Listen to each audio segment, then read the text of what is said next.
Hello everyone, welcome back to the Casual Looter channel. I am glad to see you here.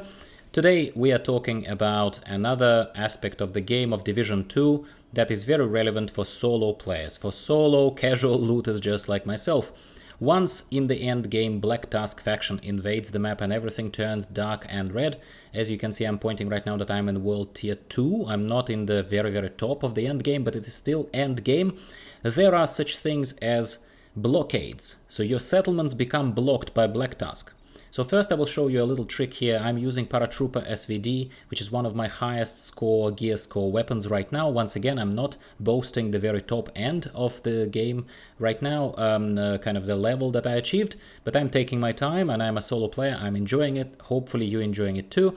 So I am showing you that I'm using SVD as my first weapon, but I'm using, and I have some other higher level, as you saw just now, weapons there, but I'm using a sniper rifle, an adapted sniper rifle into a much better build that works better for me. And I'm using a heavy machine gun as my secondary weapon. So right now we're approaching this blockade.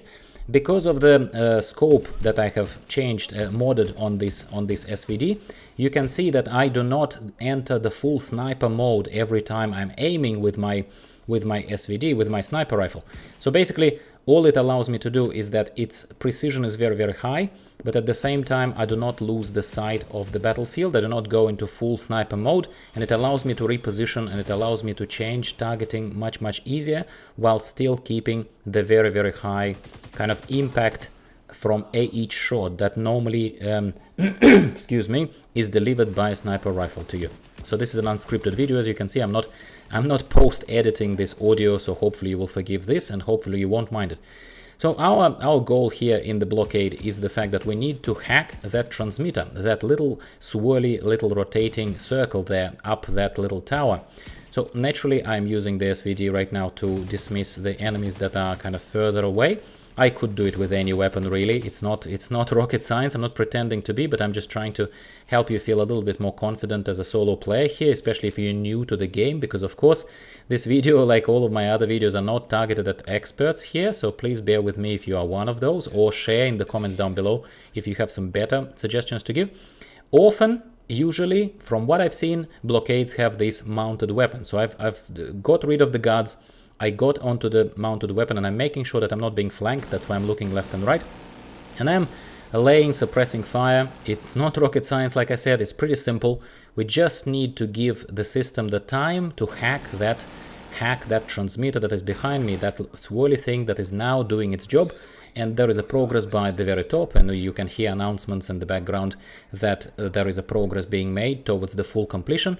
And naturally Black Tusk throws further enemies. As you can see right now, they're all marked with number 2, which means that they are World Tier 2 enemies who can be, if you're out of position and if you are letting them flank you, they can flank you and they will be pretty hurting, especially for a solo player. But if you are in this mounted position, first of all elevated position, and with a machine gun over there, you pretty much, well, look, you need to be smart, but you cannot lose. One point that I will give, especially relevant to the beginners, is that as you can see, I'm looking left and right, making sure I'm not being flanked. And I think tiny bit ahead, there will be a moment when somehow you would think, well, how can they flank you? You will see that there is one guy who will be somehow on my right. He somehow manages to. They're really smart, those little NPCs, and the AI is very good. One thing to look out for when you're using a mounted weapon is that it's tremendously strong. It's great against elites and all of that kind of stuff, but precision is very low, and you need to watch out for that. You can see that little line that grows kind of just to the side. See that guy? He just flanked me a little bit, yeah, but it's okay. I managed him. But you can see that the mounted weapon has a tendency of overheating. It has a tendency of overheating, and there is a little line, white line, that kind of grows right to the right of that little white dot that indicates where I'm currently targeting. So you can see that it's a little bit of a hint for you of when your weapon is overheating. I recommend not going ham, not just going crazy with the minigun, and just shoot still in very short bursts. That will ensure that you are not going to be, excuse me, caught with your pants down when your weapon overheated and they are really upon you, especially those elites that are right now running towards me. So suppressing fire naturally is highly recommended over here. Maintain your cool, look left and right, make sure you're not being flanked. Just stay there. It is not a very lengthy process, as you can see, like breaching this blockade, and you will be totally fine. Just make sure you are suppressing the enemies, keeping them at bay, preempting their movement as early as you can. Nothing prevents you from using an SVD from this position, but here is a mounted weapon. Why not use a mounted weapon with a very, very high rate of fire and really high damage coefficient as well, if you really need to keep them at bay?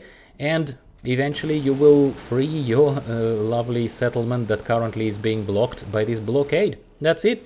We have just cleared the blockade. As you can see, there is some XP, which is irrelevant. Well, it's not fully irrelevant because I will get I will get a chest for that.